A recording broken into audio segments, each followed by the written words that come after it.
we get too far, I'm going to hit that recording button. Oh, yeah. Because we'll probably just be talking about all these cool changes that all these the different people things, want to know about. And, all these wonderful aspects. And I don't think there's any way we can cover that within the scope of a single episode. But oh boy, we're gonna cover some of it. Here we are. That's right. And We are here recording. at Deadzone the podcast. Woo! Probably one of our shortest intros ever. Best intro ever. I'm one of your hosts, Bryan. And I'm Scott. Welcome to the Deadzone podcast. Deadzone is the sci-fi tabletop.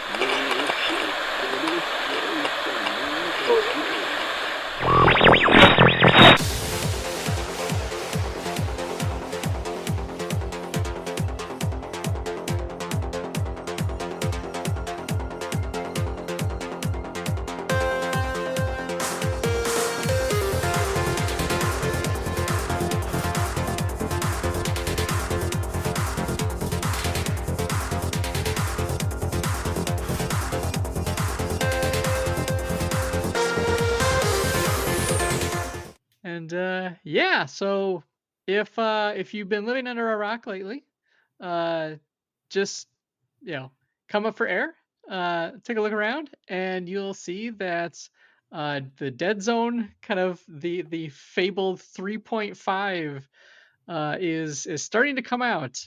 At the time of this recording, the updates are I think they're pretty much all hit the companion app.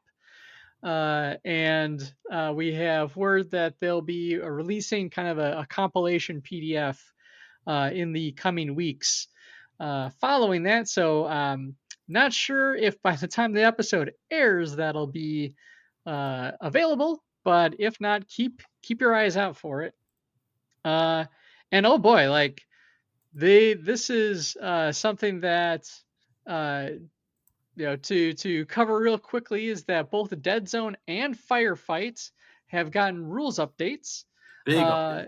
And it's a lot of, we got some clarifications, we got full on new rules, we got the updates kind of wrapping up the beta lists that had been out there in the ethos for quite a while.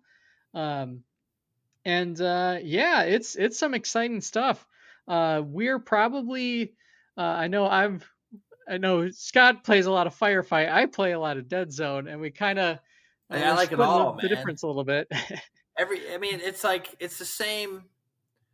I mean, I would say I probably have more Deadzone plays than Firefight, but I have a massive Asterian force, so yeah, I'm just gonna put it all in the table if I can. For sure, you want those toys to hit the table. I don't blame you. You can't have a ton of dust, man. But so we will probably be focusing predominantly on the Deadzone side of things. I know there's a number of really solid Firefight podcasts out there, and I don't think we could possibly cover both games in one episode. I think we will probably speak to some of those other changes in a future one, or I'd certainly like to. But I think, I was doing a little bit of walking back through history. So like Deadzone 3rd edition came out like in 2021. Yeah, it's old now, man. It is currently 2025, the distant future. He's an old man. Deadzone's an old man. He needs a walking stick. Mm-hmm.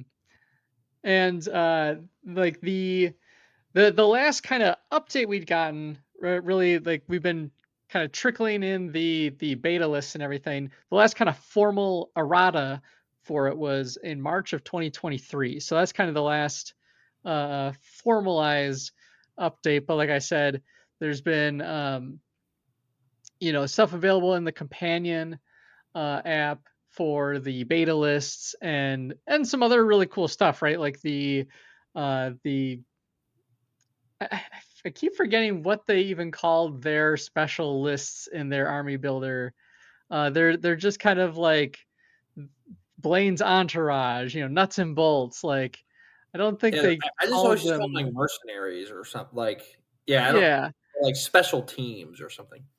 Yeah, It harkens back to the old elite lists, for sure. But yeah, it's kind of been crazy to think of how long it's been since we've had kind of a pretty decent sized update like this one. And I think it's also kind of a testament to the quality of the game, right? Like in some cases, you build something that's so like sturdy and strong that it's got some lasting impact.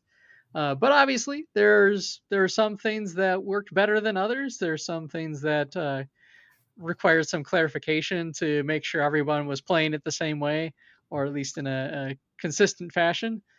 Tournament play is obviously a very important factor of the game space. So yeah.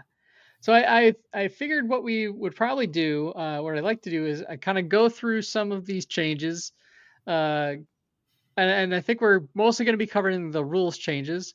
We'll touch briefly on faction changes because I mean there's a lot that's changed. Like in unit profiles, there's been a lot of tweaks for points and stats and abilities. A lot of keywords have been updated.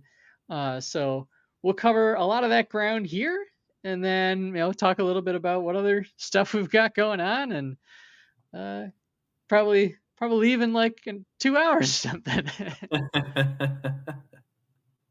Don't worry, future Brian will not tell you how long the episode is, but you'll be able to tell by looking at the time code. Just like that. All right. Yeah. So I guess, but before we dive into it, like, what are your kind of thoughts going into some of these updates? Well, I mean, kind of off the cuff, like when I saw that Mantic sent the email like 3 days ago, something like that, and Mm-hmm. it was like, hey, here's these massive updates, and I was like, well, this is what the game needs, just like freshen it up a little bit. And I looked over a lot of the notes.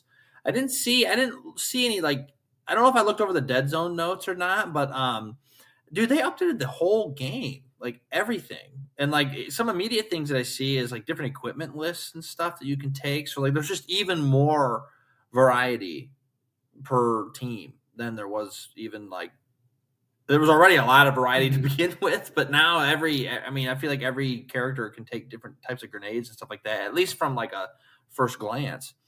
It gets me kind of stoked, to be honest. Yeah. You can do more. Oh yeah, for sure. The and so I'm pretty excited for it. Like looking through some of these changes, I won't lie, I'm definitely psyched for it to come out in a PDF form, because it is a little tricky, like parsing through the companion Right. just to kind of find all of the changes and Yeah, I stuff. need a list. You know what I mean? Um, Like a detailed list of everything that's changed. Yeah, I think that would be incredibly valuable. I threw together a quick list on things that I noticed, um, and I'm sure I missed stuff. I tried to do my due diligence, but it's been a kind of a crazy week. And ultimately, these updates hit like 2 days ago, I think, Yeah, from recording. I remember seeing my Discord started blowing up to as people started like looking at the faction lists and stuff. Um, sweet. but yeah, so this is like stuff started dropping like on the 18th of July is when they kind of hinted that the updates were coming into the weekend, uh, and here we are. So yeah, it's hitting the companion at first, and then we've got the digital PDF. We kind of we'd been hearing some rumors that this was going to be the case. So it seems that those rumors were true, and I don't know if you heard it here first, but if you did, cool. Yeah, nice work. Thanks for listening. Yeah, we did it. Nice work. We're like a news source. Um, In a way, for sure. yeah, in its own way. So I think what I'll do is I got my handy dandy list, and of course my computer started spazzing out, so I'm down to one monitor, but that's okay. We can make it work. Uh, and so I've got basically the Deadzone rules pulled up, and kind of the easiest way, if for those of you following along at home, is basically I went through and they did a nice job in this section, particularly with a lot of the rules updates. They have highlighted it in red text to show like where changes have happened. For instance, one of the first ones that I come across is on the cubes and stacks rule page, which they basically have some little clarifications on the cube capacity, namely that models may not voluntarily move or insert themselves into a cube that has exceeded its capacity. It's kind of only from kind of the forced movement, so they can't just walk in there and push somebody else out. That's just kind of, some of these are just kind of rules clarifications at this point. But there's some really cool meaty stuff at the later end. So bear with me as we get through some of these, and we'll get into the really intriguing stuff as we go here. Bryan, do you have a copy? Is that a PDF you said? It's not a PDF. I've actually got the companion app pulled up, and I don't know if I can I share my screen? That'd be awesome if you could see it. That'll help. I'm in the companion, and I'm like, I don't see this at all. The viewers at home. I'm just gonna go share the window. Is that share the window? Okay. I mean, you don't gotta spend too much time here. Let me go back. There we go. There we go. Oh, beautiful. Yeah. Beautiful. Yeah. So if you're having trouble finding this at home, basically I went into the companion app. I went to Deadzone, and if you go to Deadzone rules, kind of gives you the big index of all the kind of primary topics and whatnot. I think there's going to be continued updates on this. You can kind of see that it says version 1.2. I think some of the changes might still be rolling out. Catching those last minute updates. Yeah. I mean, it's like updating a giant legal document. Yeah. Well, I'd seen some feedback on the process, and one thing they mentioned was like they weren't able to really kind of make some of these changes and like port what they've put together in a development space and just port it into the live one. So there's been a little bit more of a hands-on process for migrating everything, which as a software engineer, I wholly respect that process. It is not fun, and especially when you're putting out something that people immediately want to jump on and dig through and find all the goodies. So another little point of clarification on the line of sight page, we talk about the process of drawing line of sight to a cube. Just kind of a rules clarification for doing things like, there's specific weapons that target cubes as opposed to units in it, and thereof. So a lot of fun clarifications of that.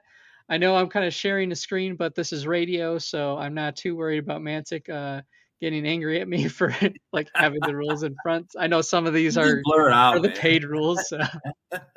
Just censor it. But Scott's got it. You just we're just going through this together.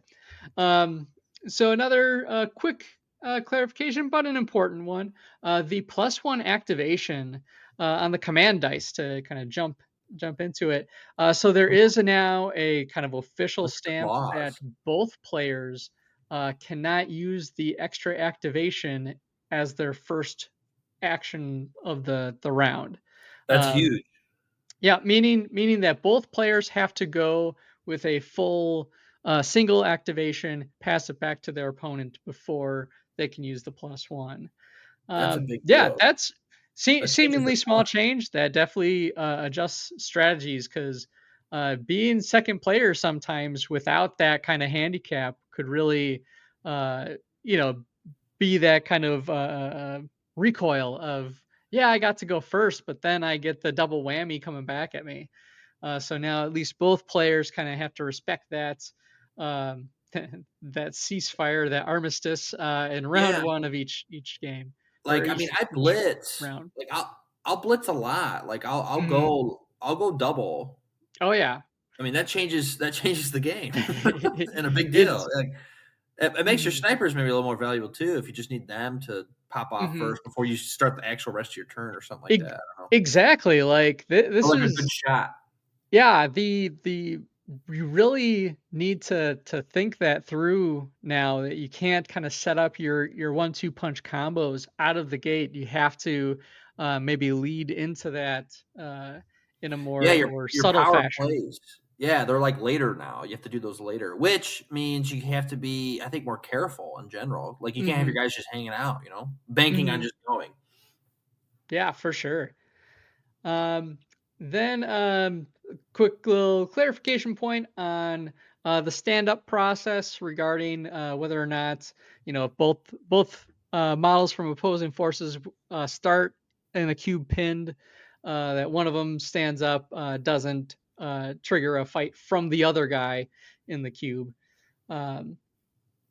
Another small clarification that the breaking away, if for whatever reason you opted to, when your opponent is breaking away and you've got guys in a cube and one of them is pinned, you're like, I want my pinned guy to try and fight you on your way out. Nothing happens because that guy can't fight. It's illegal. So it's not illegal to select that guy. He just won't do the fight. All right.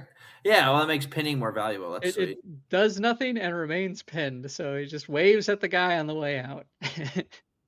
Sweet. There is some interesting stuff around the moving up and down levels, and I do try to catch myself saying the word interesting. People have pointed out in the past to me that it's kind of a word that has no positive or negative connotations. It's kind of a meaningless word. So I do try to be very purposeful with the words I select. And so I digress. I got off track. So moving up and down levels, there's some more clarification on capabilities around the empty spaces and falling. That if moving up and down or horizontally by climbing walls, the model may pass through cubes with no floor, but they must end on a cube with a floor or the model will fall. Now, this is kind of later clarified in another section here. I think it's in the falling section. I'll do that one right now since it's relevant. So they have now coded it where you can voluntarily select to move your guy onto an empty floor to drop. Now, the caveat being is that you can only do it on either the same floor you start with or a lower floor. So you cannot go up vertically up and then end your turn, walk off the top of a building or something like that to fall down the other side. So it's kind of an interesting little adjustment there. I'm honestly not opposed to it. Like the whole kind of voluntarily falling thing is kind of neat as a concept. And it's neat to do it. Yeah, go for it. It's very situational, but there were certainly times where it just kind of makes sense. It's like, man, I need my guy to drop like to the bottom here to mix things up with folks, but I've got, I can't make the distance, but if I could just fall off this building, I would. Then I'm gonna fall. So I'm gonna jump. Well, that makes more use for like anti-gravity kind of units too. Because I would imagine they don't get hurt. I bet they could just they don't get hurt from that. They so like enforcers and stuff could just like swoop down. I feel like. Yeah, I think you're very right that this is going to be a big boon for the people with the jetpacks and whatnot. So they're going to be moving about in a crazy way. But again, you just can't go up and do it. You can only go on your same level. So I think that'll be a fun one to play with. Cool. There's weird. It's just like, oh, by the way, this is a thing that has happened, and so we're just going to actually clean it up. Is what they do clarify that if you fall into a partial cube, that like, that's only like a half cube or something like that. There's just like a grading and not a full cube. You do get scattered as normal. Like you potentially just bounce off of the thing and get sent into a different direction. So That's actually awesome. yeah, I think that's fun and thematic. New keyword, bouncy. Bounce. But yeah, and so like there's additional rules regarding like if you fall a certain distance, you land pinned and whatnot. So it does, like, if you did that as part of a sprint, you left yourself off the edge, or I should say, if you did that as like part of a sprint, you jumped and had remaining movement, it does end there. So you can't pick up where you left off just by jumping off of something. I like that. I think that's fun. I think I can think of a time that actually came up, like, Brian, in our game. Mm-hmm. I was playing with your plague for some reason. Like, it was like at a big event. Like, I don't think I was playing against you. I was just using your plague because I wanted to play them. Yeah. Something like that. And like, I had a leaper. I think that actually came into play. So it's cool that they caught like a really like heavily nuanced kind of deal. But it is kind of like there's a freedom there to make your own choices, like jumping off buildings. Yeah. No, I mean, like, with like specific units with certain keywords, that's actually kind of nice. It can be like for your Joe Schmo, like my Rebel Trooper might not make the most sense, but Unless you just if I had a Craw Warrior, who is aerial deployment and stuff, like they can certainly move about the country, as it were. So another quick point of clarification is the pin model. Basically, just kind of clarifying that a pin model cannot be moved by using leader abilities and stuff like that. It can only be moved by in like forced movement, such as like blast or knockback. And they'll never create a fight if they are pinned, if they're kind of thrown around. So like a ragdoll. So just more. There's a lot of clarifications around pinning. I think that's cool though.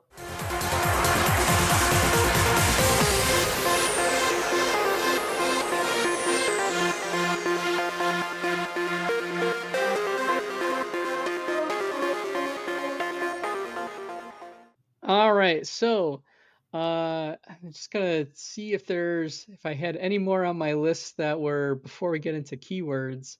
No, I think that's kind of core rules, you might say, that have changed. So mostly points of clarification. The new kind of option to kind of drop over great distances, I think, lends itself to some interesting. I did it again. Some nuanced play, and the +1 activation thing, as we stated before, definitely lends itself to adjusting strategies a little bit to accommodate that change. I love it. Now we open the dictionary.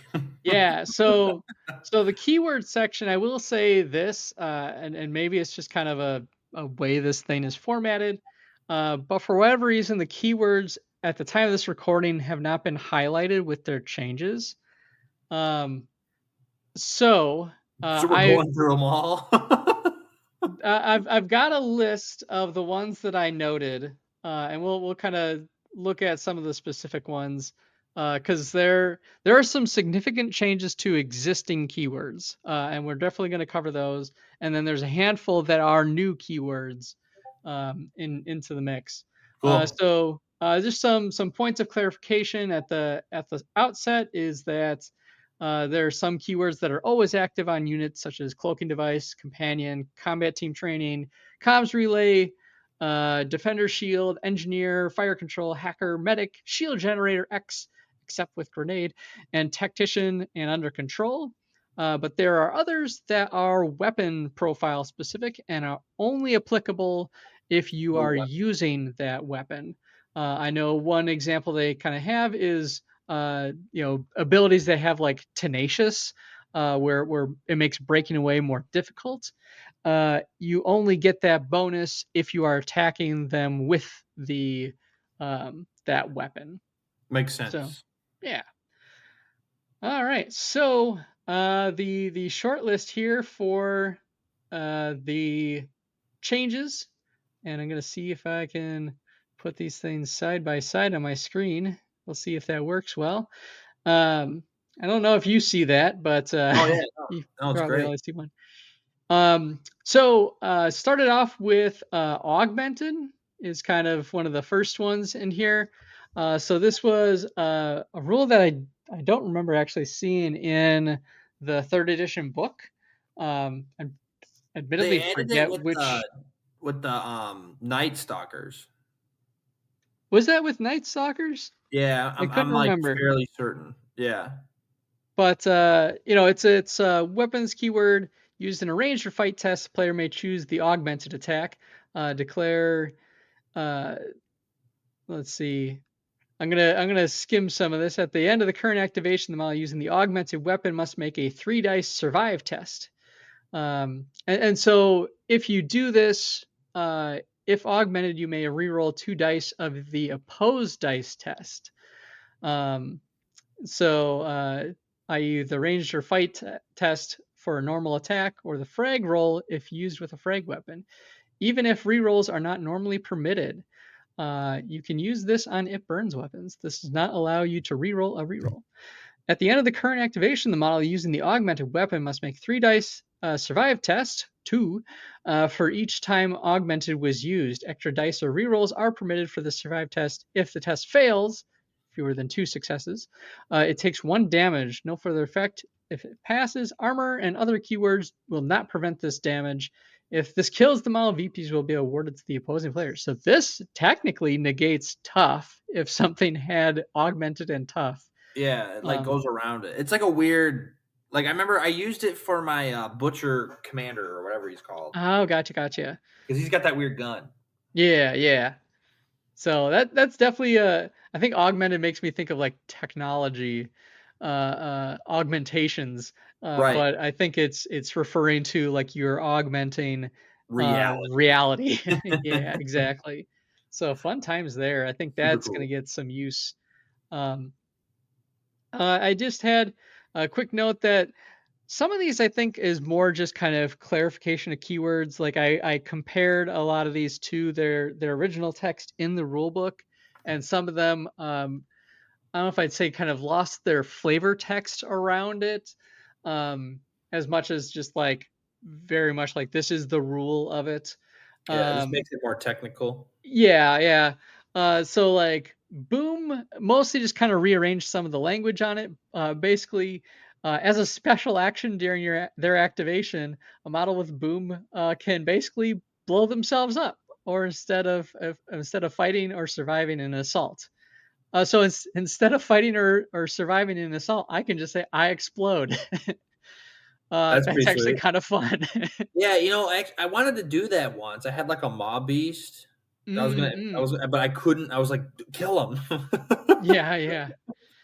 When the model is killed, alternatively, when the model is killed for any reason, they explode, and that's a frag N test. When a model explodes, treat it with frag, boom, blah blah blah. Then they remove the model and the boom keyword, and any VPs from the boom model will be awarded to the opposing player. So you do kind of use it. You lose the victory points here, but maybe you can do some damage. And I'm going to highlight a unit that I that has boom now that I'm excited for. Some language cleanup on Beast as well is kind of the next in line here. I think it's mostly like around them like interacting with some of the items. If a model with Beast keyword also has the hacker keyword, it may pick up items to reveal them. Intel is exchanged for BPs, and other items are dropped in the cube. That makes me wonder. So the unit that's going to do it. Yeah, so a model with this keyword cannot pick up, carry, or use items, cannot purchase equipment. A model with this keyword can claim objectives and may be able to interact with scenario objects. Yeah, so Beast is fun again. It always was fun. Bike got some clarifications about like that has to deploy on level 1, and kind of mostly just kind of clarifying the language. Mike is not moved by weapon effects that move target to a new cube. Really? I don't know if I knew that, or if that's a change. A bike Yeah, I is feel like not that's a moved change. by weapon effects that move their target into a new cube, such as blast, frag, or knockback. That's kind It of may nice. still take damage from such attacks. It can be pinned. So. That's interesting. Mm-hmm. So blast, I think, just got a little bit of the language update there. Man, they did a lot of work, man. Mm-hmm. Mm-hmm. I love it. Like, I just love it. Yeah. Cloaking device. I think they mostly got uh, the clarification about the so like the -1 dice modifier thing only comes in like if you're targeting a unit, but like if you are targeting the cube itself, such as with indirects, grenades, or explosive, it has no effect. Okay, that makes sense. Yeah. Like, in fact, just throw a grenade Mm-hmm. Mm-hmm. in there. You know. Yeah. So I think I had that comlink had a little bit of adjustment. Um, use a 4 dice range test to hit the cube instead of usual 3 dice range test. This is not a modifier. So basically, it's used the special action to mark a cube that the uh, activating model has line of sight to, and then from that point forward, friendly models that target that cube, such as with indirect grenades, explosives, and stuff, use 4 dice on the range test to hit the cube. So this does not count as modifying the test. So that way, it's like if you're shooting with an indirect weapon, you do not have line of sight. You have somebody go and say, okay, you need 2 successes to make that shot. I'm going to have a guy go out and spot that target, paint it for me, and now I have 4 dice needing 2 successes. That's awesome. So yeah. I think that one's still good. And we're only in D. Yeah. There's a lot of these changes. Yeah, that's awesome. So companion is pretty straightforward. I think some of the adjustments to the language. Construct did get the clarification that around its relation to medic. So a model with this keyword is not affected by toxic or medic and can never be pinned. If hit by an attack that does either effects in addition to pinning, such as blast, the other effects still apply. So yeah, clarifying that the metal people cannot be healed that has the come medic. up. I've actually seen that come up. Like I will say they cannot be healed by the medic. And I like that they changed defense cloud too, because I always thought like I'm looking at that now. It looks like they separated the Asterion. Like the Asterions can just poof out a fart cloud, basically. Yeah. Like, I like now how it's kind of a formal keyword. Yeah. Well, it's nice too because you can the Asterions you can get a toxic grenade now too. So now instead of just like poofing on yourself, you can actually toss one over, which is sweet. Yeah. Because I use that every day. I use that every game. I literally use the toxic cloud every game. Like it's super good. Yeah, it was interesting going through. I did it again. The list here in the sense of like I feel like there's a lot of smoke cloud esque additions. I mean, it's useful. But it did seem like it was kind of pulling abilities or equipment profiles and then kind of creating them as keywords. So yeah. Defender Shield has some slight language adjustment, but it's overall pretty much the same. Still size 1 or 2 friendly models in the same cube benefit from the +1 armor it grants. The shields don't stack. You only get the +1, and only a size 1 or 2 model may take a Defender Shield from their equipment list. I'll have to look at the Striders. It comes in their profile, I guess, so it's not equipment technically then. Next up is I got Dismantle. Just kind of clarifying the additional damage that it gets from beating up a vehicle, bike, walker, or construct. And just kind of the order of operations as far as So you resolve dice tests for the attack, then take armor and AP into account, then apply dismantle, tough, and toxic, all at the same time to increase or decrease total damage. So that's all part of a mathematical calculation there. Yeah. That's interesting how that works, actually. I mean, and I guess I'm catching myself now too, but no, I mean, it's so I guess I don't necessarily really understand. So it says resolve the dice test, take armor into account, then apply any dismantle, tough, and toxic. Okay, it all just yeah, it basically says like when you get to things like tough, toxic, and dismantle, like that math all happens at once. So like you'd get like a +1 for dismantle, a -1 for tough, toxic if applicable, like would do another damage, and you just kind of do that math, sort that math out that way. Like it's cumulative. I will say like one thing that's odd about that is like the inclusion of toxic in the calculation, because it's like dismantle only impacts vehicles, bikes, walkers, or constructs. I guess bikes might not count as a I feel like might bikers fall into that other category. Most things would not be affected by toxic in this construct list. Anyway, I think some stuff adjusted with the drop suit, but I probably couldn't tell you exactly. It's a very wordy one. I don't think I've ever seen drop suit get used. So there's at least two. A Nameless have a drop suit, and Forge Fathers have a drop suit, and my brain's fritzing out on whether or not there's another. There probably is.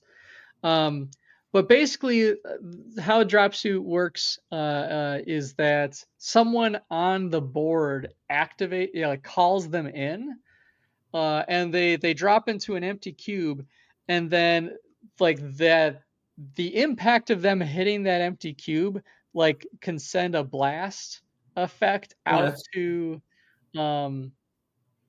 adjacent models. And it doesn't cause direct damage, but like it could slam them into things or knock them over, and pins them.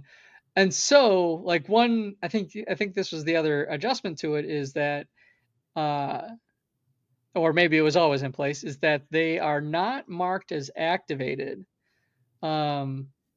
They can then activate, but you cannot use the +1 to activate them immediately after they've dropped in. Interesting. Okay. So yeah, I guess I can't recognize that ever being used. I mean, I have seen Nameless do it. Now I'm thinking about it. Yeah, I know I was on the receiving end of a Nameless attack like that, and it was not fun, to be sure, because Rebs are squishy, and they found themselves in a melee situation amongst all my ranged guys. So yeah, definitely if you use drop suits, take a look at that one. So elusive is one of the new keywords that we got with the advent of the Night Stalkers entering the fray. And admittedly, I have not seen if it's worked itself into the other lists yet. I am still personally like looking through all lists to see what changes have happened. I'm only 2 factions in, really. And so a model with this keyword has a +N dice modifier when performing a survive test, when they are the target of a shoot test. So elusive is cumulative, got more than one apply. So I kind of like this. It's kind of a stack. It's a stacking mechanism for survive tests, specifically against ranged. So I think this was one I didn't like, shooting at Night Stalkers, obviously, because they were very hard to hit because of this rule. But I do like it mechanically, where we've got a lot of other keywords and stuff that do these kind of modifiers to our core dice pool. And survive was always kind of one that really only had resilient which was just the reroll. But since we have a couple of different ones now, we've got firing platform, which adds a dice for shooting. That was something the Hollow Sight used to do, but that has changed. We have Smash, which is the melee one where you get an automatic plus dice. I think cool. it makes total sense to have one for survive tests as well, especially for kind of specific scenarios like at ranged. So I think it fits very thematically with the Night Stalkers. I just don't like dealing with it. Dealing with it exactly. But that's more of my problem than theirs. So definitely look at that one. Check it out if you're unfamiliar. It's definitely an important one going forward. Energy Shield I don't think has had many changes, if any. Yeah, it was already awesome. So yeah. Engineer. Now, Engineer got a little bit of an overhaul here.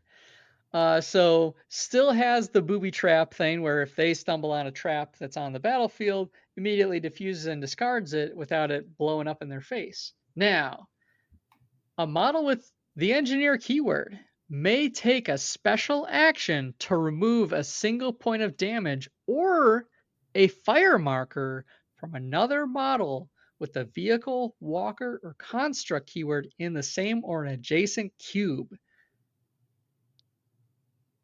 That is a pretty big game changer there, actually. So you can like fix your boys.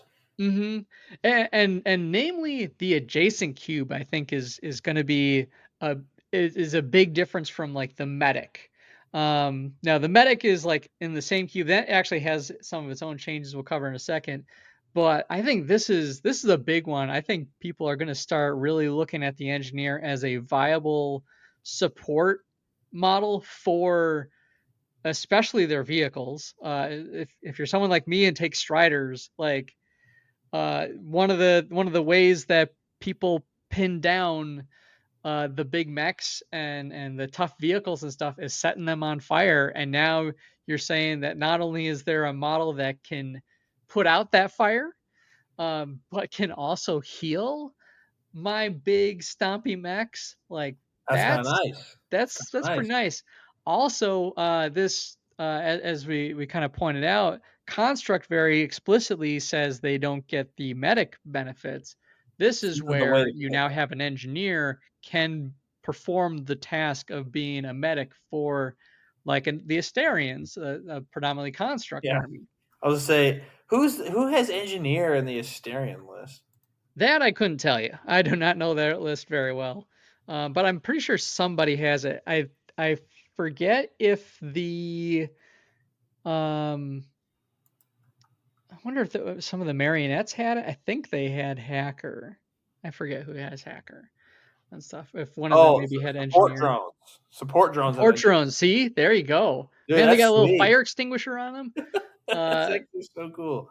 Yeah, dude, they totally overhauled even some of the drones too. But yeah, it looks like the drones are healers now, which is kind of neat. That's gonna be another one of those, like, this is a small change, but it could have it's gonna make people really think about their lists. Oh yeah, totally. A little bit more. I know, like, that's a thing that Mantic has always kind of done. They look at what are the auto takes and what are the things that people don't, and they do what they can to kind of readjust those scales as much as possible. Yeah, well, I've always liked that. Like, yeah, they shake it up a bit. Like, that's cool. Yeah, and I thought that these games needed a little shake up, so that's perfect. Yeah.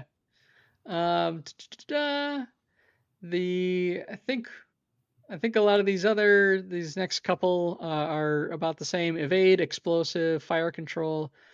Firing platform is not new, I'm pretty sure, but it, like, doing a quick glance through some of the lists, I think I've seen a few more things get firing platform that did not previously have it, which I'm kind of excited for, and I'll highlight a model that I saw with it later. Flight hasn't changed except kind of the organizing of the language on it. Frag is still frag, frenzy still frenzy, grenades are still grenades. Or let's see. I know. Okay, so frag did get updated to include some of the augmented language there. And yeah. That's cool. If you choose, so grenades, if you don't have line of sight, yep. Hacker is still the additional VP for the intel item, and then the scenario environmental effects come into play for them. So I there's love Hacker, just giving you extra points. It's my favorite. Yeah. And I will say, like, we'll get into the section later. They have a much more robust setup for how hackers can be used in scenarios, and we'll cover that. Yeah, I even noticed that they gave like Hacker to like the dog drone and stuff like that. Like, Yeah. It might have had it before, and I'm thinking about it, but I think it did. I think a lot of like the little support mechs typically have had it. There was a stretch where they kind of gave like everybody hacker, but there weren't many scenarios that supported like the hacking like right. utility beyond like you find the intel, you get an extra point. But it was always one that felt very contextual to scenarios, and so they've really revamped that section ahead. Holosight is kind of making a comeback, and so in Deadzone 2, holosights were kind of a one of those auto takes. They were basically an addition you could put onto your gun that gave you an auto +1 to shoot. And so you saw it a lot that people would have a really good shooter, just throw a holosight on them. They weren't terribly expensive. You could only usually take one, but it was like I said, it was the auto take. Now, firing platform is kind of fulfilling that role. So holosight changed, and I like this change to holosight. Yeah. A weapon with this keyword treats 7s and 8s as exploding 8s when making a range test. That is a carryover from something that they did in Halo Flashpoint. They have something called optics that do some of that, and optics I think have additional effects. But having something that I think this is a really fun little tweak as opposed to an auto take. Like this just kind of is more of just a little fun bit of flavor.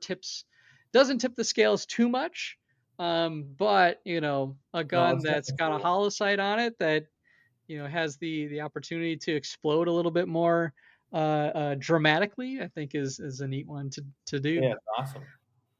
All right, honorable has kind of gone through several phases of changes, so I'm just going to read its current state with this update here. A model with this keyword may not target a pinned model with a shoot action.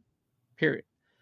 A model with this keyword will not cause damage when making a fight test, which includes the +1 die for the opposing model being pinned, but other keyword effects such as knockback will apply. Okay, that changes it up quite a bit. It changes it up quite a bit. Honorable has been one of those that has always kind of been a struggle because it's a very thematic thing, but it is a pretty significant disadvantage. I think the iteration before this was just you cannot fight a pinned model. Right, which was like, okay, I'm just ignoring. I'm not taking that. Yeah, I think there was even something about like breaking away too, like you wouldn't get like a but yeah, there was one where it's like you could fight a pinned model, but you would not get the bonus of them being pinned was like another alternative. Ultimately this is most. I feel like this is the best version of that because, like, yeah, you can still slam them away, but you don't hurt them. you just punt them. You can kick them off.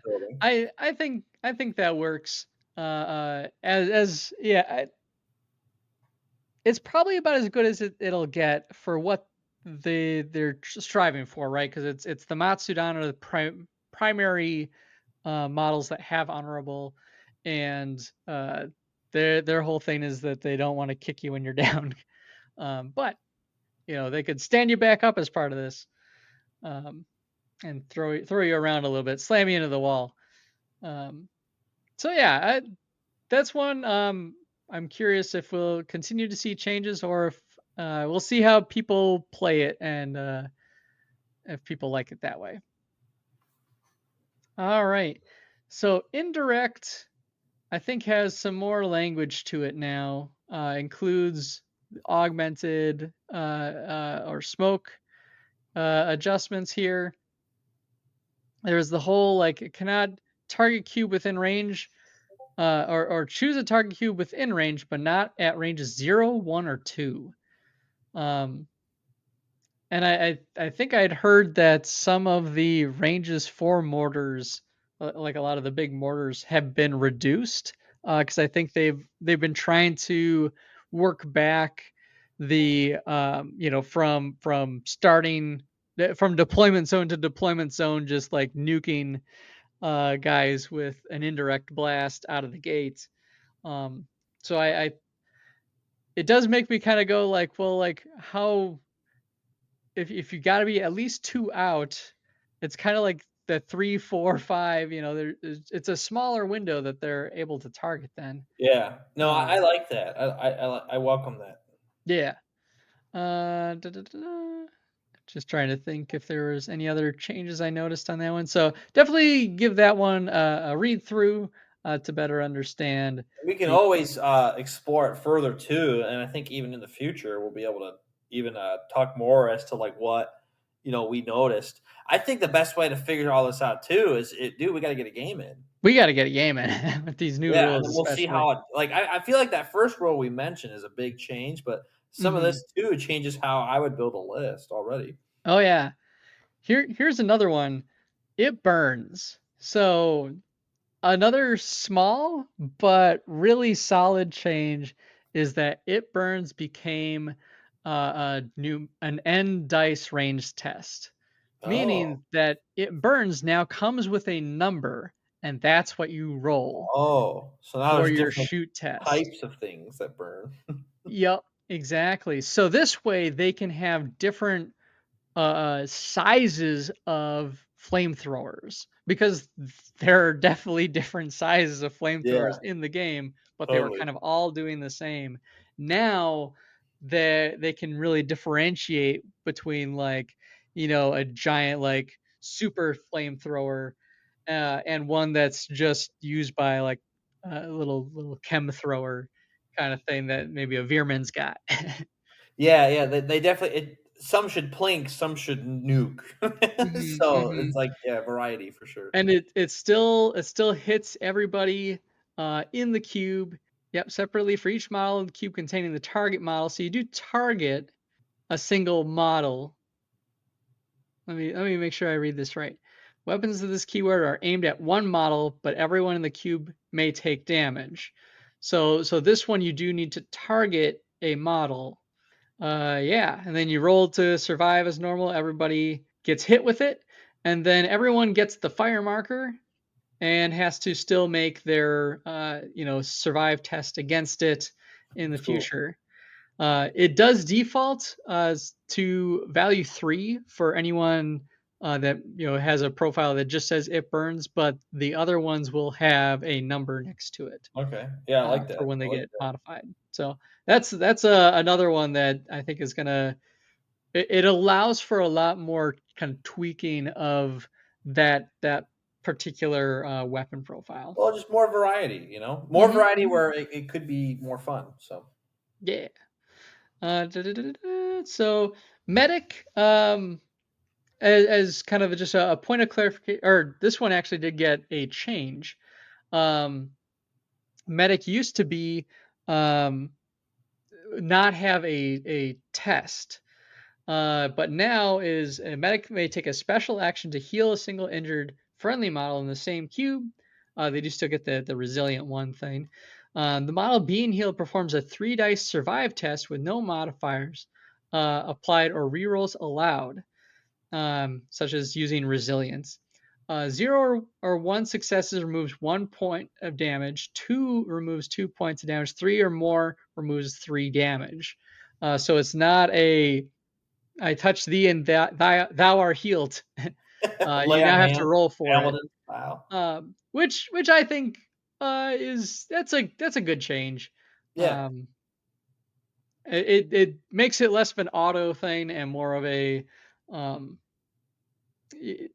though I think people probably weren't using heal on models that had like really bad survive stats to begin with. Because if they had bad survive stats, they probably wouldn't last long enough for a medic to get to them. So I think it'll naturally kind of find a home there Totally. with some strong survivors. Other things of note, I think there's really ultimately, if hearing me talk about this for the last, gosh, how long have we been recording already? And we're a fraction of the way there. We've been recording an hour already. So, and there's still stuff to come. So I knew we weren't going to get to the lists. Yeah. There's no way. Honestly, man, I mean, even going through this is good for just even me. Like, Mm-hmm, I'm like, oh, yeah, that's good. Because, like, I'm looking at, like, we're on Psychic right now. Dude, they added Psychic to all this Asterion stuff. And, like, that's like. Really? Yeah. Oh, wow. I mean, I was just looking at it. Like, this is before the call. Or not really the call, but, like communications support drones have Psychic now. Oh, neat. Which I think is sweet. Like, I'm like, there's all these cool little things that are about it. Yeah. Like, I mean, I love all these updates, man. Like, it's just so cool. Ultimately, what we're saying is, I think people are mostly going to need to check this out for themselves, especially the keyword section. Again, like I said, unfortunately, at the time of this recording, they have not highlighted the changes in red like they have kind of in the rest of the app, and so we're kind of have to go through each one. But honestly, the refresher is not bad to do, because I mean, heck, like even up to last year, I think I was still playing something incorrectly that I had misunderstood. Like I thought, oh, maybe I just carried over like a second edition rule, and it's like, no, I was doing it wrong in second edition too. So, but yeah, so Psychic Rampage, I don't think I think it has some clarification. Rapid Fire is the same. Recon is a recon. Resilience, yep. Scout, Shield Generator. I think is pretty much the same. It just I think they have some updates on like if you threw because there's like throwable shield generators now Cool. as little grenades. I love that. Smoke has and smoke screen. So this is where I was as I was saying earlier, it's like we got all these smoke abilities that are just extensions of smoke, but it's almost like equipment that has landed in keywords for some reason. But Yeah, no, I think that's cool though. I mean, that can like I mean, going into even the games I make, like some of the criticism I get is like, hey, some of this should be, like get divvied up a tiny bit. yeah, And yeah. I think that's good that they did that. Like I Mhm. do think that it's cleaner and on the brain. You know what I mean? Yeah, yeah. And like thankfully, I think after that we really start getting into more familiar territory, fewer changes, mostly just kind of language clarification. Um, tenacious enemy applies a -1 dice modifier to their survive test when they're breaking away, but that's only if they're being attacked with the tenacious weapon. Thermal mines, one use AP3 is high explosive. I always like those. Toxic, mostly kind of as mentioned before, just that it kind of the order of operations of toxic, dismantle, and tough. It is just calculus that happens all at the same time. Toxic smoke itself, just kind of including the toxic effect. Yeah, I like that it's one rule now versus having to refer to two. Mhm. And it's that basically that if you do take damage, In this case, if you're not a construct, you would take an additional whatever number is in toxic points of damage. And then I think there is just a little bit of language around trap that had changed. Under control vehicle, walker, way to fire. And so there we go, guys. We made it through the keywords. And if you're still with us, congratulations. Yeah.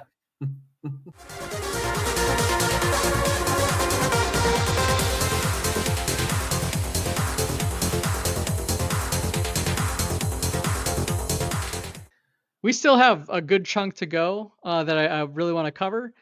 So we're going to try to pick up the pace a little bit. Items and equipment haven't changed a whole lot. There's just kind of clarification of the difference between items and equipment, really kind of getting called out here, where items are things you find on the battlefield. Equipment is stuff you bring with you as part of your list and profile. That's a good clarification. Actually. Yeah, specifically like around equipment that you brought isn't something that you can drop on the battlefield. I think that was in place. This was just kind of clarifying. Yeah. I mean, I've always assumed this, but it's nice that it's in writing. Yeah. So the only change they've highlighted in the items, and I didn't really have a chance to go through these like one by one, was that combat blades, they don't have one use anymore. So now. Oh, that's super nice. I always thought that was weird. It's like, why is this like brittle? It like breaks. Yeah. It's like it's a really good knife, but it's only good once. But basically, so how combat blades had worked previously, and again, this maybe we're just playing it wrong, was that people would throw it onto a fight that they were doing, and it's like, oh, and now I use my item and I have Frenzy 1 on top of my weapon profile. One point of clarification that kind of had come out was that combat blades themselves are a weapon profile that have Frenzy 1. So I think that's kind of trying to be the effect here. Yeah, you can just take the blade. Use the combat blades to add the keyword Frenzy 1 to a single fight test. I don't know. I don't know if that actually just muddied the idea some more, maybe in the other direction. I think it makes sense for it to be, something that yeah, I mean, like, that gives you frenzy. Isn't like crazy. Like, why not? Yeah. So, but yeah. So that's there now. All right. So other things of note. I'll say. All right. Another big change that they grabbed from Halo Flashpoint, the recon table has been completely overhauled. Love it. And I really love these changes. So instead of a winner being kind of declared during recon, and only the winner kind of getting benefits or adjustments or whatever, now the recon test is performed, and the winner and then the loser rolls on a recon table to determine what effect that they have. And so that's so much better. Yeah. It's so much better. Yeah. So after making the recon test go first, the winner of the recon test immediately rolls one die and consults the recon winner effects table. And now I don't have to memorize a weird chart. I just do it. Mm-hmm. And things on here is, look at 3 items, place a smoke token in 1 cube. At the start round, immediately after rolling command dice, you may choose to add 1 additional command dice to your pool. So nice. I'm just gonna gloss over them. Some of these do have more language, so definitely look at them yourself. Place a trap frag 3 token in 1 cube. 2 friendly models may each make a 1 cube advance action. Choose 1 cube. All models in that cube become pinned. Apply a prey token to 1 model, or choose 1 cube. That cube has a shield generator effect for the first round. That's so cool. The loser table, look at 1 item secretly, and then return to face down. 1 friendly model may take a 1 cube action or 1 advanced action. Your strike team leader has communication relays for the first round of the game only, which I think grants you an additional extra activation. I think is that effect. And apply an ammo token to one model.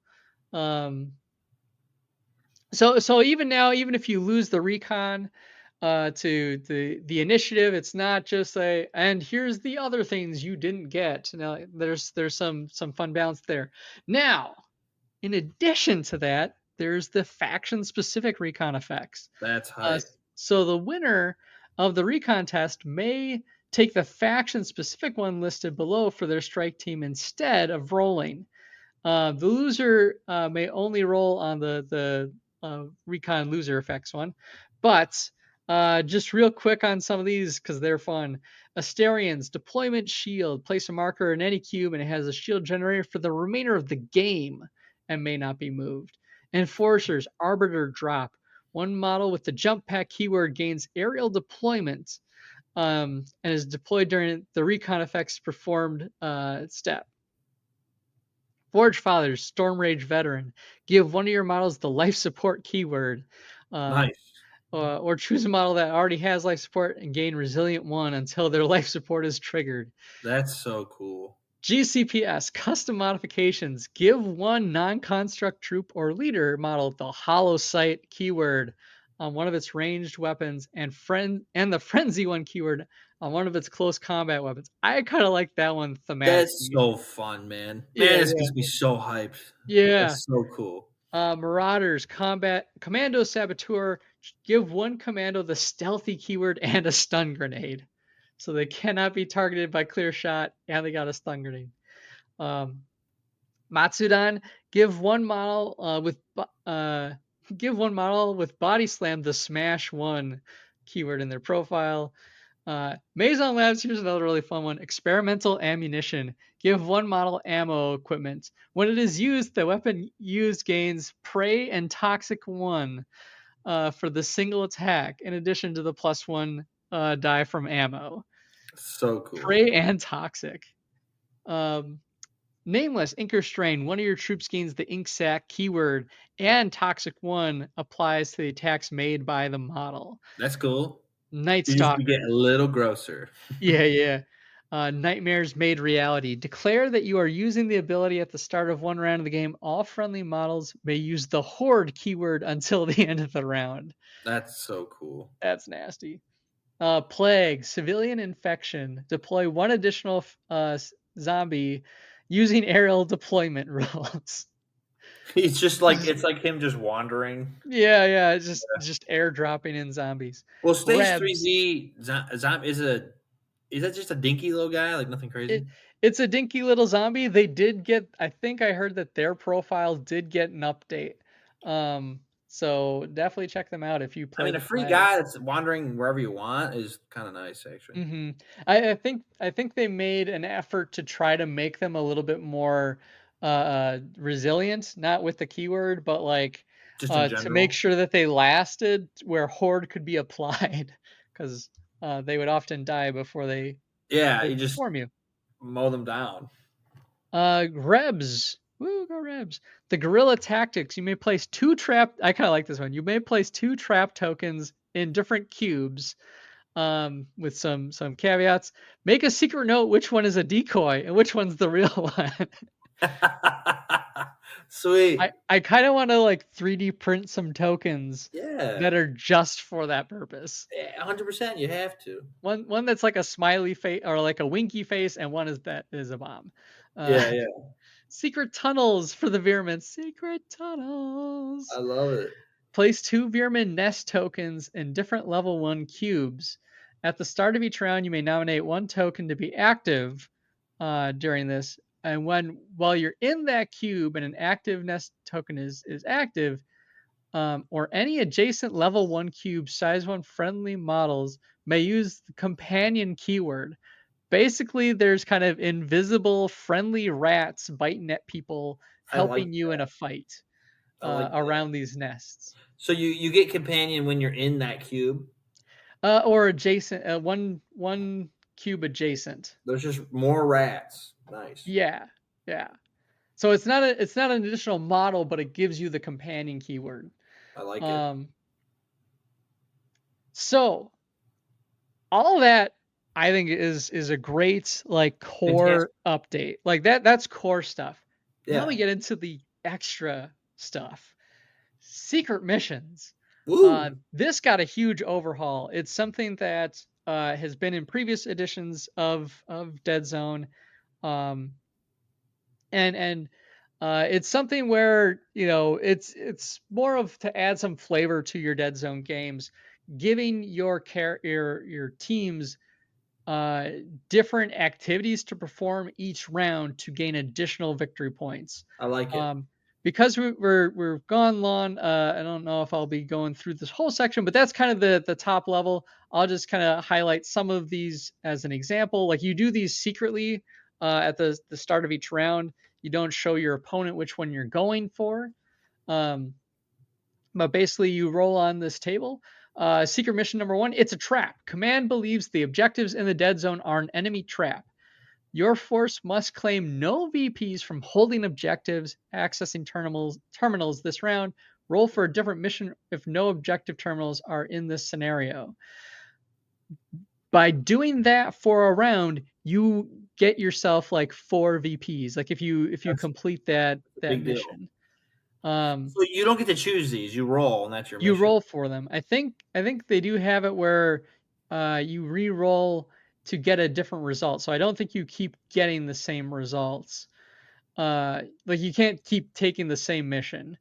It's at the start of each round before rolling command dice. Each player rolls a d8 without showing your opponents. Make a note of which one it is.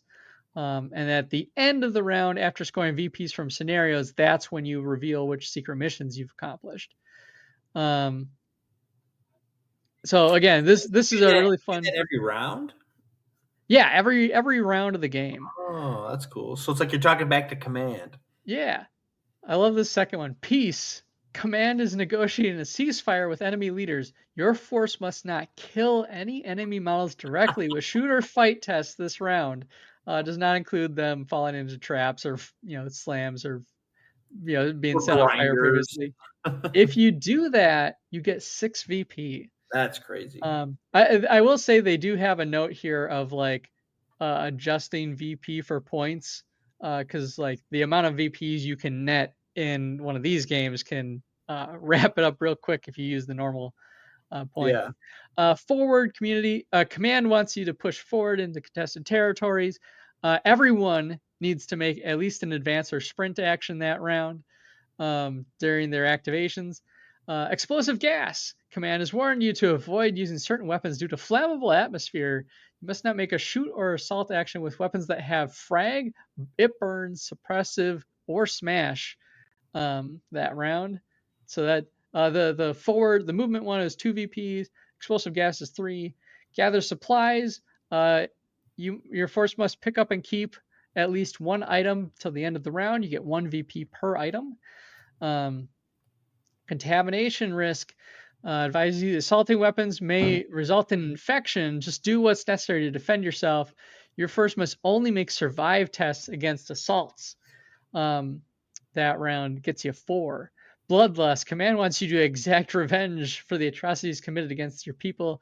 Force must roll fight test in all assaults. It's kind of the opposite. Unless you can only do survives. That's 3 VP. And command link offline communications with the commander down. They can't help you this round. This round, your command dice must only be used for rerolls. 4 VP. Cool. So if you've been wanting to really spice up your round to round Deadzone experience, Secret Missions is worth your time. It really makes it fun. Yeah, it seems like a it just seems like it just makes it like different, Mm-hmm. But the fun doesn't stop there. We still have environmental conditions.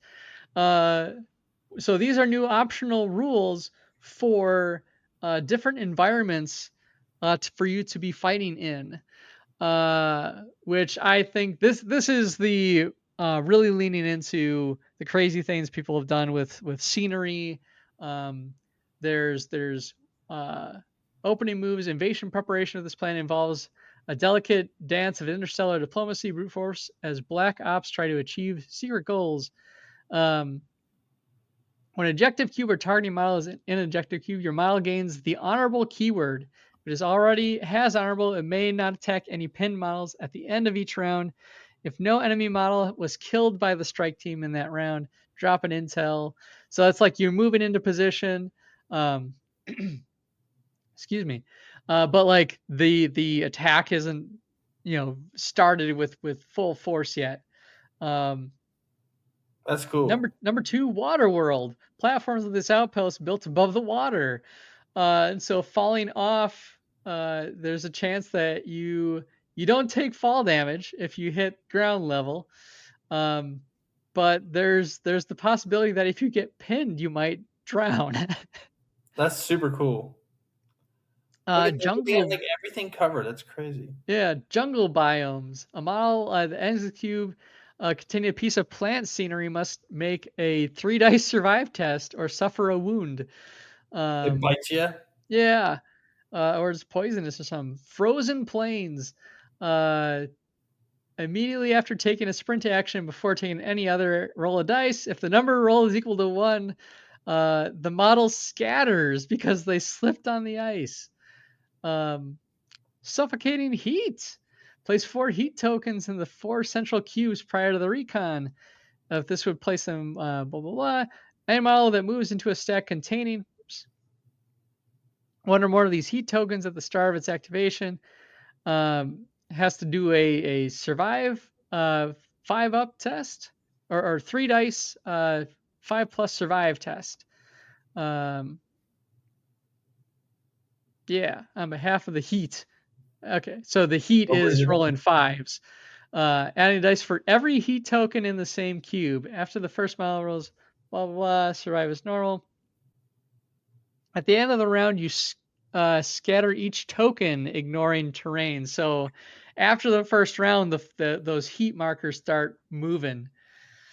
Darkest Night. All models except those of the bike and vehicle keyword gain the evade keyword, but lose the ability to sprint. That'll be a fun one. That's all cool. range tests have a -1 die modifier unless the target active model is a bike or vehicle. Does not have a cumulative effects with smoke or cloaking device. Fun stuff. Low gravity. Yeah. All models except the vehicle keyword may use jump packs. All grenades gain an extra cube of range. Models affected by blasts or knockback, frag or knockback move 2 cubes with force movement.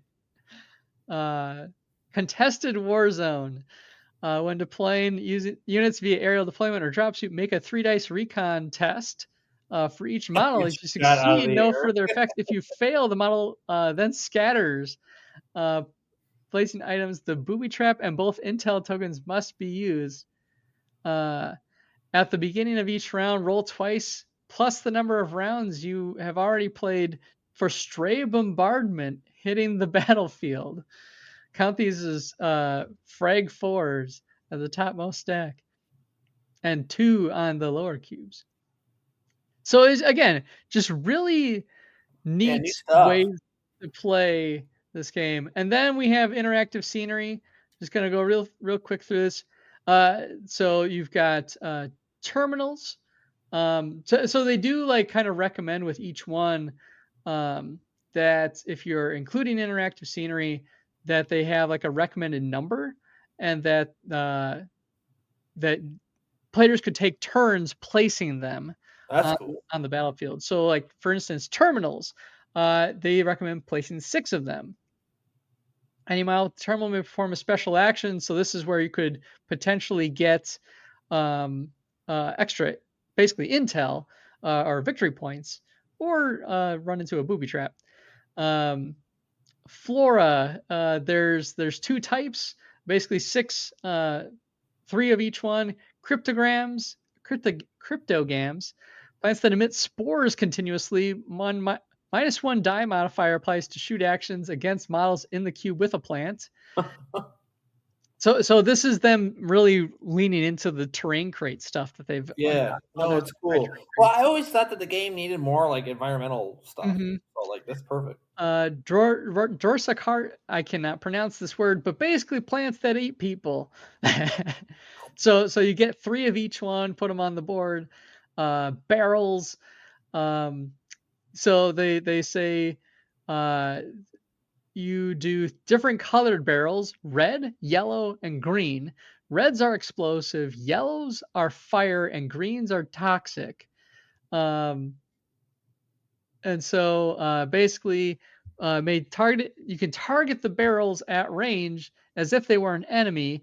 If you roll more than one success on the range test, the barrel explodes, triggering its effect. Sweet. So the red barrels are a frag 4 explosive. Yellow barrels are 3 dice fire test, 5 ups.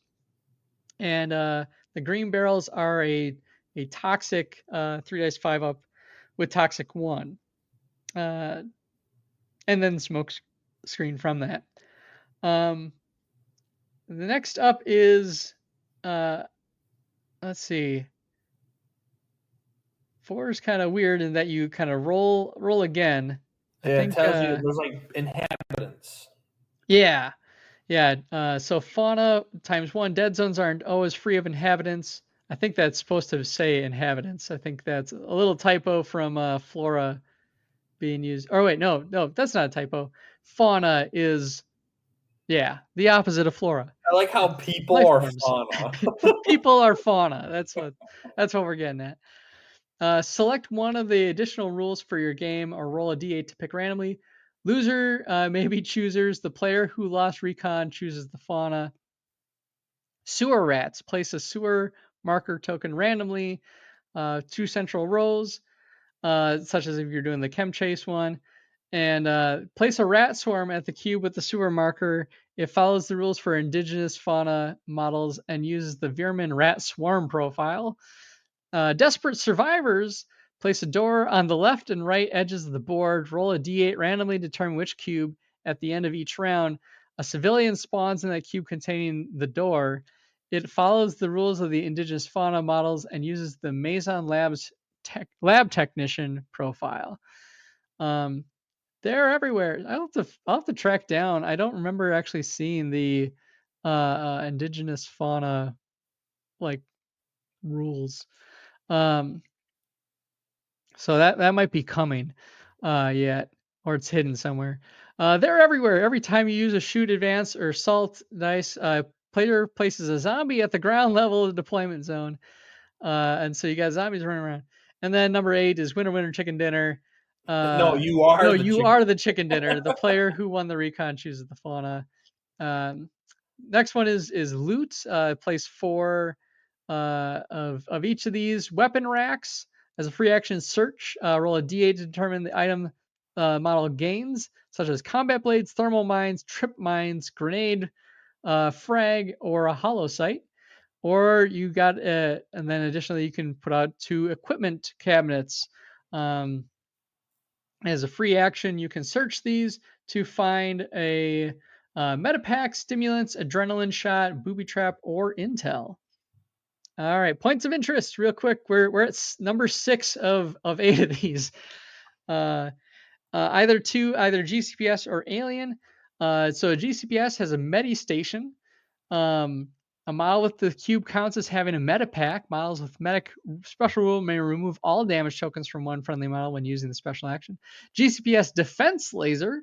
So a non-beast or non-vehicle can use this range 8 AP nil dismantle weight of fire 2 weapon. Models with the engineer keyword can provide it with firing platform 1. Alien weaponry. Similarly, non-beast, non-vehicle in the same cube get a range 8 AP1 toxic 1. And engineer gets the firing platform there. And alien portal as another option here. A model which ends its activation in a cube containing an inactive alien portal may be temporarily removed from the battlefield and may be inserted using the drop suit keyword in the next round. It keeps all its wounds and stuff. The game ends while it is off the board. It counts as eliminated, granting VP as normal. You get like whisked away into the ether. That's a fun one. It's cool. Secret experiments ×2. Due to the nature of basically that there's specimen tanks on the ground level, they can be interacted Rage with. serum. Yeah. Roll a dice, overwhelm. The model mutates or is hacked beyond recognition. Treated as an indigenous fauna model for the rest of the game, but eliminate awards VP for that unit -1. Rage serum. Model gains +1 die to fights in all assault actions, but gains rampage. Focus serum. +1 on all shoot tests, but subtracts 1 from its sprint speed. Calm serum. Model gains +1 die to all survive tests, but gains honorable. And 8 overdose. You choose one dice and roll again. If you choose another overdose, treat it as overwhelmed instead. And then A, dense field, choose one option and then roll again. All right, so here's the indigenous fauna. These neutral models never award any VPs if killed and will activate at the end of each round after objectives are scored. If possible, they will fight a random member of a strike team in the same cube or move to adjacent cube, which contains a strike team model, and start an assault. If there's more than one adjacent cube, you randomize it. Otherwise, use the standard scatter rules to move one cube on level 1. They are never affected by environmental conditions. That's cool. Low environmental PvPvE. Yeah. So what I just read to you is an abridged version, kind of. There's a whole much more text in here to look at. I think this would be a really fun way to add some flavor to tournaments, is to lean into one of these, maybe pre-select them, and you can really build a balanced scenario kind of around it. I think would be a whole lot of fun, especially like the environmental ones. You can be like, round 1 we're doing the ice fields, and so on and so forth. And even just having like these the exploding barrels or the plants being on the field. I think that's a whole lot of fun. Yeah, To no, I think spice the up the game game. needed that. I always thought like there's room for that. Mm-hmm. So I think I mean, it makes me like, dude, we gotta get a game in like right Yeah, now. we really do. like it would be so fun. Now, are they going to like reprint the book or like a new set or something? So the to kind of bring it all back, because the only other remaining adjustments I have that we're going to cover today, because boy, we've been talking for quite a while already, is that I'm just going to end the screen share here. Yeah, the plan is that they're going to be releasing a PDF, a digital only version of these rule changes, That's cool. and kind of formatted so people will have the option to have it offline as opposed to, only those of us with the companion subscription. All that to say, and I think there's still a little bit more coming. I thought I heard them say something about new scenarios, but they might have just been referring to the ones we just covered now. But I think there's still a little bit more coming in that PDF they're compiling and all. I'm not sure what kind of format that's going to look like. If it's a full like here's all the rule changes and here's all the factions. All the faction changes, because that can be a long PDF itself. So I Hey, could see it. I'm in for it though, man. I mean, Mm-hmm. I love my PDFs. Because man, we didn't even get into the list changes, and I don't think we will tonight. But I will say the one I kind of highlighted when I originally posted was that the Rebs Strider now has Boom 4. Nice. So the Blow it Strider up. can blow itself up, which That's I think cool. is a lot of fun and thematic. But That's also that the Strider gained the I think this is true for all Striders. With the Polaris cannon in particular, they all gained firing platform 1. That's sweet. That's something that's Now you can post up. Yeah, I've always thought like the ranged turret effect of a Strider was always lacking because only the Enforcer one ever seemed like it was able to hit anything because it had a range stat of 4. Whereas the Rebs, and I think I forget who all has one. A lot of the other ones that have Striders like are on range 5. So giving them that, and I think firing control was another one, since they can have the optional like rocket packs and smoke launchers and stuff. I love it. I think it's a fun little tweak that makes them a little bit more than a glorified like shoot me sign. They do tend to still just kind of stomp onto the battlefield and sit there and be like, come at me. But now I think there's a little bit extra fun flavor with the fact that they can blow them. At least the Rebs one can blow itself up, or blows up when it gets killed. And as well as having that firing platform makes shooting a little bit more fun. I think. Yeah, no, I'm excited, man. I welcome all this kind of stuff. I can't wait to have it in a PDF, and I can't wait to, I don't know, slap it in a binder or something, or Yeah. I know the engineer was another one that some folks have talked about as being like a really solid tweak to their role in the team, like making them the mechanical medic, which for factions that have a lot of vehicles and constructs and stuff, like the Forge Fathers and the Asterians, like that's a pretty big game changer that they can now benefit from. yeah, Those types of abilities. yeah, it changes everything. I just feel like the game, like, I mean, I generally lean on the less is more philosophy, but Deadzone is, I mean, there's so many cool things you can explore, and like you'll never just run out of things to do. And so if they added more to it, I totally welcome it. Mm-hmm.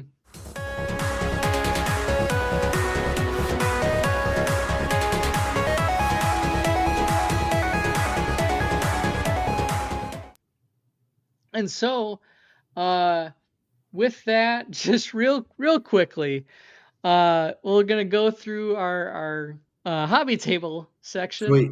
of the show. So the hobby table is, of course, sponsored by Corvus Games Terrain. They're one of our continued sponsors throughout the show. Makes fantastic 3D models. A lot of them geared specifically for the Deadzone space and ecosystem. Has some really great, natural designs with rock formations and stuff that are all cubed up and ready to go. And we have a coupon code that you can use at any time called, you just put in DZ Podcast 15 at the checkout, and you get a nice little discount in the store. I will say one of our other sponsors of the show is Acid House Terrain. Sadly, it sounds like the guy who kind of runs that shop is he's just kind of a small businessman himself, and is decided that he's going to be stepping away from making his excellent foldable card terrain. I managed to get myself a kit of the Cyberpunk set. Sweet. I went with the smallest set, and it's a huge box that will probably fill up a Deadzone board. Nice. It really makes great stuff. It's going to be sad to see them go. But at the time of this recording, you might still be able to get some of their kind of closeout sales going on to get yourself some really excellent card terrain.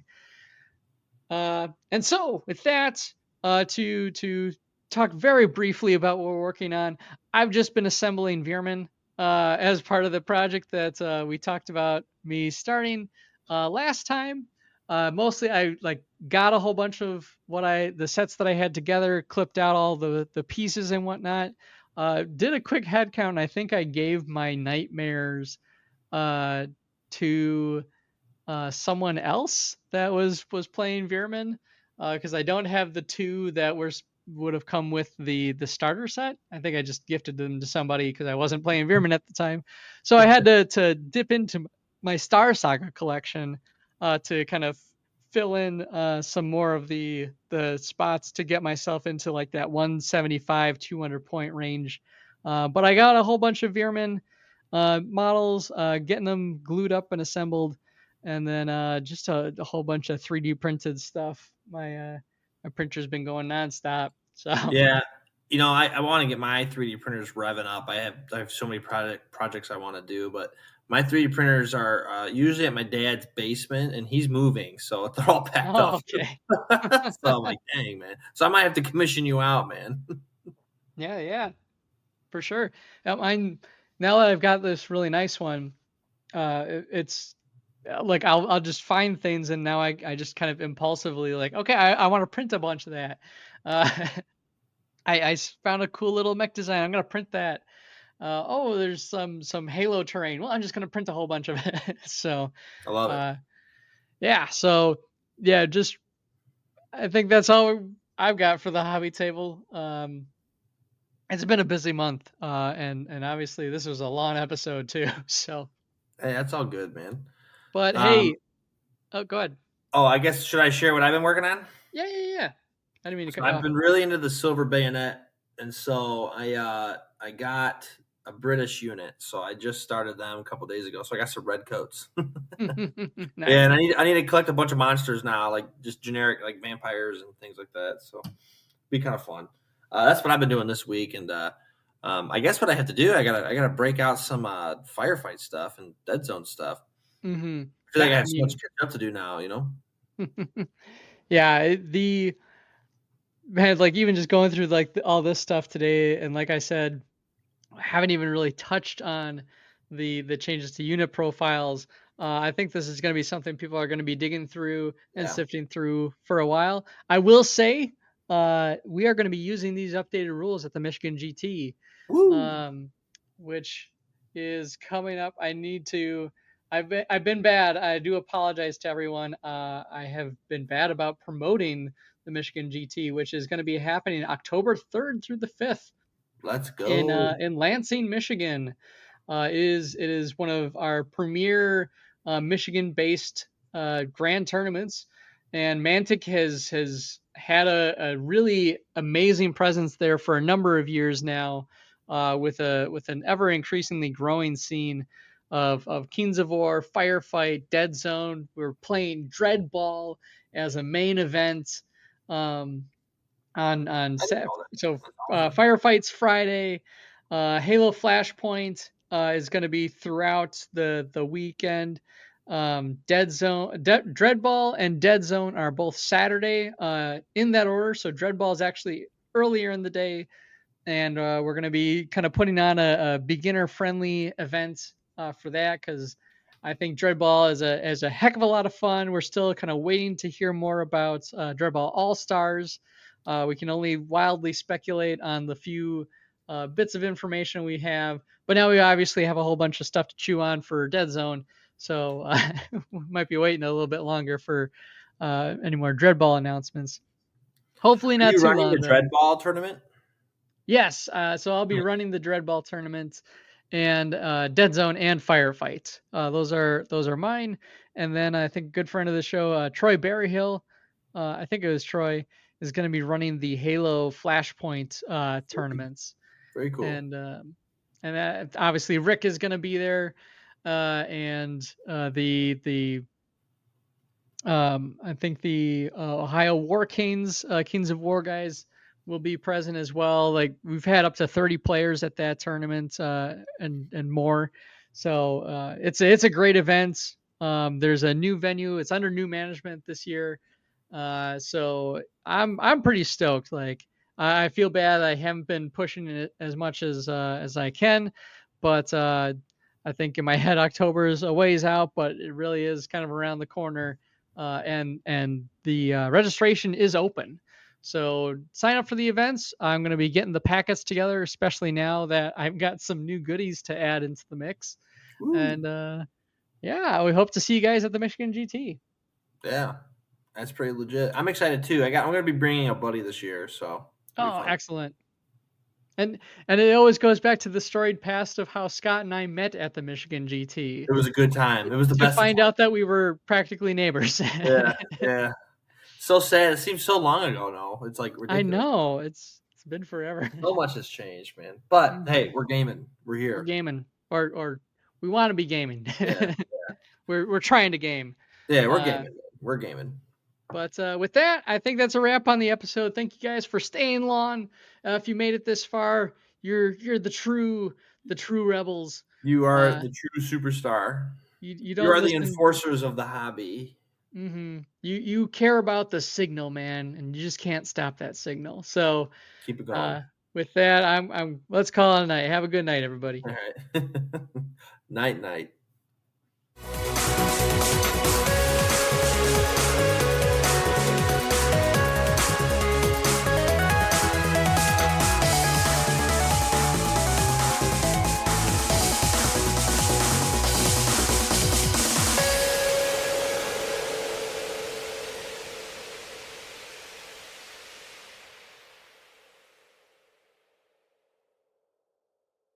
But yeah, these I haven't even looked at the firefight changes yet. I just dude, the notes are sweet. Like it makes you want to play, man. And dude, for real, dude, I've been gaming this summer, like at least once or twice a week, and so I'm like, Bryan, you gotta come over or something. I really do. Work has just kind of been work's kind of been a nightmare lately. Yeah. Not too bad of a nightmare, but just free time is being eaten up by work. In addition to my usual responsibilities. That's just a season, though, man. It can be all right. In fact, I'm thinking about ramping up. Like last year, that's all I did was work. This year, I've like kind of chilled. Well, I mean, that's not totally true. I'm building a business, but that's like right. Itself. But I'm thinking about ramping up some work too, maybe in the fall, just because I don't know. I've always kind of liked working. It's just it just seems useful, but. Man, I've been getting lots of gaming in, dude.